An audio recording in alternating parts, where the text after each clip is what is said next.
Tonight, this chamber speaks with one voice to the people we represent.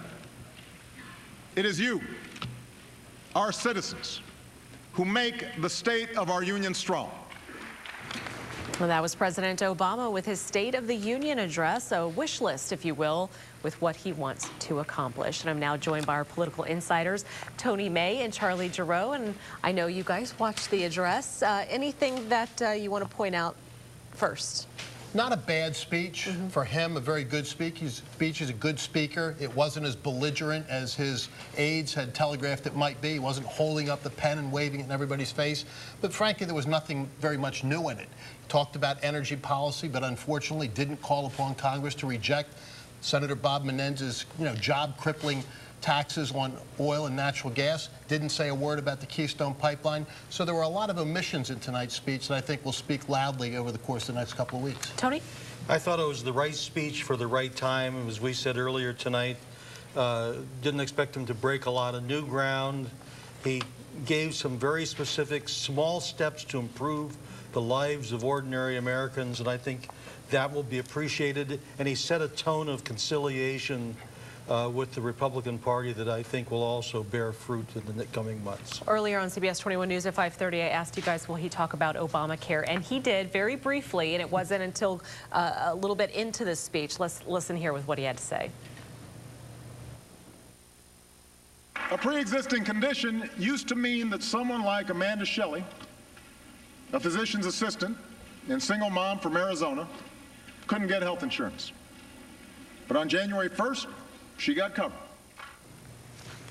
All right, so yeah, he did talk about it, but again, very briefly. Was that a wise decision? He had to, though, right? Yeah, he had to, Tanya. Yeah. And frankly, the thing about pre-existing conditions is a little bit of a canard. Another good word for you there, Tony. Infinitesimal canard? that wasn't good enough earlier today. There was very little disagreement when the debate on health care reform came about on pre-existing conditions. It didn't require Obamacare to take care of that aspect. Quite bluntly, this was, again, a divisive moment. A lot of applause on the Democratic side, virtually none on the Republican side because it was a partisan bill. Quite bluntly, if the president wants to hold a pep rally for Obamacare as a way of rallying the flagging Democratic troops, I say, as Ronald Reagan did, go ahead, make our day. But I think the important thing was he did strike a conciliatory tone and asked Republicans who had good ideas to improve the health care system to bring them forward, and he would listen. And I think we will see that kind of action this year, not right early in the year, but later on this year. I think we'll see some efforts to improve Obamacare, to close some of, to remedy some of the flaws. All right, now we talked also earlier about the minimum wage debate. You could say, let's hear what he had to say about this. The cold hard fact is that even in the midst of recovery, too many Americans are working more than ever just to get by, let alone to get ahead. And too many still aren't working at all. All right, and he went on to talk about business owners and things of that sort. And Tony, we talked about that earlier, about the minimum wage. Yeah, I think that this, I mean, what the minimum wage increase will be essentially over a period of several years, a 33% increase in the wages of millions of Americans.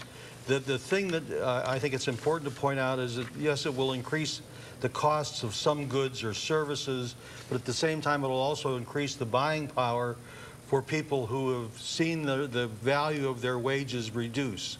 The minimum wage, when it was $7.50 an hour, $7.25 an hour today, buys what $1.25 an hour bought back in 1964, when it was increased by the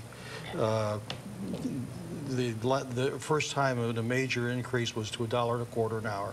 So make more, spend more. Well, when Tony and I get a chance to debate this fully on Face the State or some other forum, Tony, right. We'll talk about this, because the question ultimately is this.